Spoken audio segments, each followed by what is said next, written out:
साथियों नमस्कार। तो आज हम कुछ जोड़ से संबंधित आगे एक्सरसाइज करेंगे और भी कुछ गुण सीखेंगे। तो उसमें देखिए हमने कल 2 अंकों की संख्याओं का योग सीखा था, घटाव सीखा था। अब आगे हम कुछ पॉइंट सीखते हैं। ठीक है। अब जैसे आप प्राकृतिक संख्याएं पढ़ चुके हैं, तो लगातार प्राकृतिक संख्याओं का योग क्या होता है। देखिए, लगातार प्रथम n प्राकृतिक संख्याओं का योग, संख्याओं का योग क्या होता है। ठीक। तो इसमें होता है कि n और n+1/2। ठीक। अब n क्या है, n क्या, जैसे कोई भी लगातार संख्याएं हैं, सपोज दैट जैसे एग्जाम्पल लेते हैं हम। एग्जाम्पल में हमने लिया 1+2+3+4+5+6+7+8+9+10। अब इसके बराबर करना है, तो एक तो जनरली सीधी सीधी होता है कि सबको आप योग कर लें डायरेक्टली तो हो जाता है, और नहीं तो एक ये सूत्र हो जाता है कि n और n+1/2। अब यहाँ n के अंतिम संख्या, अब यहाँ पे देख रहे हैं आप, ये प्राकृत संख्या है 1 2 3 4 5 6 7, यही प्राकृत संख्या होती हैं। प्राकृत संख्या क्या कहलाता है, ऐसी संख्याओं का समूह जो एक से शुरू हो और अनंत तक चले, लगातार संख्या, क्रमागत संख्या, जैसे 1 2 3 4 5 6 7 8 9 10, इस तरह से। तो यहाँ पे n जो है वो है 10, तो यहाँ पे n इक्वल टू क्या है, 10। तो इस फॉर्मूले के अकॉर्डिंग आप देखते हैं तो 10 और 10+1/2, आप इसके अकॉर्डिंग 10 × 11/2, तो 2×5 = 11 = 55। तो यहाँ से लेके यहाँ तक की संख्याओं का जो योग होगा वो 55 होगा। आप देख सकते हैं, यहाँ पे देखें 1+2+3+4+5+6+7+8+9+10, यहाँ से करना। तो देखिए, जो ये है, ये 11, ये 11, ये 11, ये 11 और ये 11, कितने बन गए, 1 2 3 4 5। तो 11 × 5 = 55 आता है। आप ऐसे जोड़ लें और चाहे ऐसे जोड़ लें, एक ही चीज़ है। तो आप सबसे अच्छा तरीका है कि जो ये फॉर्मूला बना है आपका, जो ये मैंने बताया, लगातार प्रथम n प्राकृतिक संख्याओं का योग जो है वो है आपका n कोष्टक n+1/2। ये फॉर्मूला आता है और इस फॉर्मूले के तहत आप डायरेक्टली योग निकाल सकते हैं। समझ गए। तो आगे हम देखेंगे कि अगर कोई भी संख्याओं की क्रमागत श्रेणी है और उसमें अंतर समान है, अगर अगर किसी श्रेणी में दो क्रमागत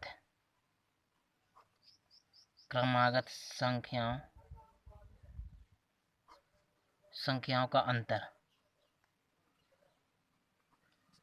अंतर नियत हो अर्थात निश्चित हो, तो जो योग होता है, तो वो हो जाता है प्रथम संख्या या सॉरी कुल संख्या कोष्टक पहली संख्या प्लस अंतिम संख्या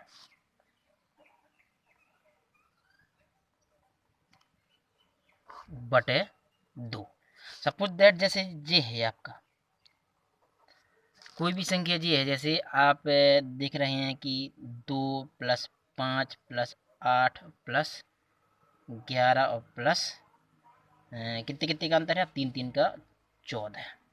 आप देख रहे हैं कि इसमें देख लो तो भी आपका 3 का अंतर, इसमें देख लो तो भी 3 का अंतर, इसमें देख लो तो भी 3 का, इसमें देख लो तो भी 3 का। आप देख रहे हैं पूरी श्रेणी है संख्याओं की, उसमें कितने का अंतर है, 3 का अंतर। तो मैंने क्या बताया, अगर किसी श्रेणी में दो क्रमागत संख्याओं का अंतर नियत हो, आप देख रहे हैं कोई भी लगातार दो देख लीजिए, 3, ये 2 3, ये 2 3, इन सबका अंतर 3 3 है, तो उन संख्याओं का अगर हमें योग करना है तो आप देख रहे हैं कि कुल संख्या, अब यहाँ पे कुल संख्या क्या है, कुल संख्या 1 2 3 4 5 संख्या है, तो 5 पहली संख्या आपकी 2 है और अंतिम संख्या आपकी 14 है, बटे 2 कर दीजिए। आप देखेंगे 5 गुणे और 16 बटे 2। आप देख रहे हैं 2 अट्ठे 16, तो आपका 5 गुणे 8 बराबर 40। ये 40 आपका आंसर आया, समझ गए? ये 40 आपका आंसर आया। अब देखते हैं, डायरेक्ट आप करने का प्रयास करें कैसे होता है। देखिए, जो 2 प्लस 5 प्लस 8 प्लस 11 प्लस 14 है, जो इनका डायरेक्ट अंतर करें तो देखो कितना हो रहा है, 16, और ये कितना हो रहा है, 16। 16 दूनी 32, 32 और 8 40। देखिए 32 ये हो गया और 32 ये हो गया और 8 ये हो गया, तो सॉरी 16 ये हो गया और 16 ये हो गया। 16 दूनी 32, 32 और 8 40। तो आप चाहे ऐसे योग कर ले चाहे वैसे योग कर ले, तो आपको ये फॉर्मूला दिमाग में रखना है कि अगर कोई भी संख्याओं की श्रेणी है और कोई भी दो लगातार संख्याओं का अंतर अगर नियत है, मतलब निश्चित है, नियत माने निश्चित, निश्चित, तो उनका योग करना है। तो कुल संख्या कितनी है, कोष्टक पहली संख्या प्लस अंतिम संख्या बटे 2। तो ये फॉर्मूला के तहत आप क्या कर सकते हैं, इसका योग निकाल सकते हैं। ठीक है, ये समझ में आया होगा आपको। इसके बाद आता है आपका लगातार विषम संख्याओं का योग। लगातार n विषम संख्याओं का योग, संख्याओं का योग, तो आप देख सकते हैं तो n स्क्वायर होता है। लगातार n विषम संख्याओं का योग जो होता है n स्क्वायर होता है। जैसे आप देखिए 1 प्लस 3 प्लस 5 प्लस 7 प्लस 9। अब ये विषम संख्या लगातार है, तो अब इसमें कितनी संख्या है, 1 2 3 4 5, 5 संख्याएं हैं, तो 5 का स्क्वायर कर दो, तो 5 का स्क्वायर कर दिए तो कितना रहा, 25 आएगा। अब देखिए ये 10, ये 10, ये 10 ये हो गया, 10 ये हो गया, 5 25 आ गया कि नहीं आएगा। ये आपका 10 प्लस 10 प्लस 5 बराबर 25। ठीक, ऐसे इसमें कि अगर आपने 1 प्लस 3 प्लस 5 प्लस 7 प्लस 9 कर दिया, तो आपने कितनी गिनी है, 1 2 3 4 5 हो गई, तो 5 का स्क्वायर कर दिया, सीधे सीधे आपका 25 आ जाएगा। ऐसे ही आपका ये है, आप और भी देख लीजिए, इसके आगे भी देख लीजिए, 1 प्लस 3 प्लस 5 प्लस 7 है, तो इसमें 1 2 3 4 4 संख्याएं हैं, तो 4 का स्क्वायर कर दिया आपको 16 आएगा। देखिए ये आपका 8 हो गया और ये 8 8 ये आपका 16 हो गया कि नहीं हो गया। तो इस तरह से ये जो संख्याएं होती हैं इनका आप कर सकते हैं। ठीक, ये है। ऐसे ही अगर आपको ये करना है, जैसे कि हमने बता दें आपको कि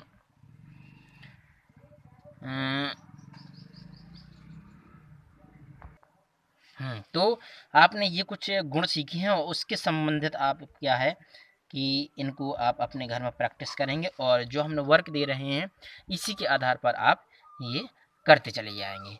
तो जो इसमें है कि पहला है प्रथम 15 प्राकृत संख्याओं का योग, संख्याओं का योग निकालें। दूसरा 3 plus 5 plus 7 plus 9 plus 11 plus 13 का योग बताओ जी। तीसरा हो जाएगा आपका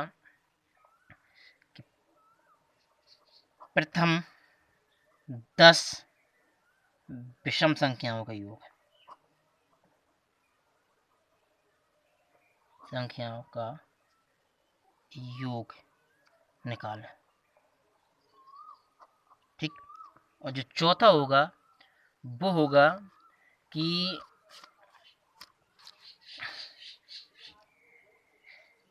4 प्लस 8 प्लस 12 और प्लस 16 और प्लस 20 का योग निकालो। तो ये आपके जो क्वेश्चन थे वो 4, इनको आप हल करें, और जो भी आपको हमने ये बताए हैं कि ये लगातार n विषम संख्याओं का योग। फिर इसके बाद हमने बताया अगर किसी श्रेणी में दो क्रमांक संख्याओं का अंतर निश्चित है और उनका योग करना है तो आप इस तरह का योग कर सकते हैं। और तीसरा हमने जो बताया वो ये है लगातार n प्राकृत संख्याओं का योग। तो ये इन गुणों को आप अपने दिमाग में रखेंगे और प्रैक्टिस करेंगे। हम उम्मीद करते हैं कि आप लगातार ये पढ़ रहे होंगे और अभ्यास भी कर रहे होंगे, घर में सीखने का लगातार प्रयास कर रहे हैं। और घर में जो आपकी किताबें हैं उनकी भी हेल्प करेंगे और भी अपने अभिभावकों की हेल्प से प्रश्न लेंगे, समस्याएं लेंगे, उनको सॉल्व करने का प्रयास करेंगे। तो ये वीडियो अपने यार दोस्तों को भी शेयर करते रहें। धन्यवाद।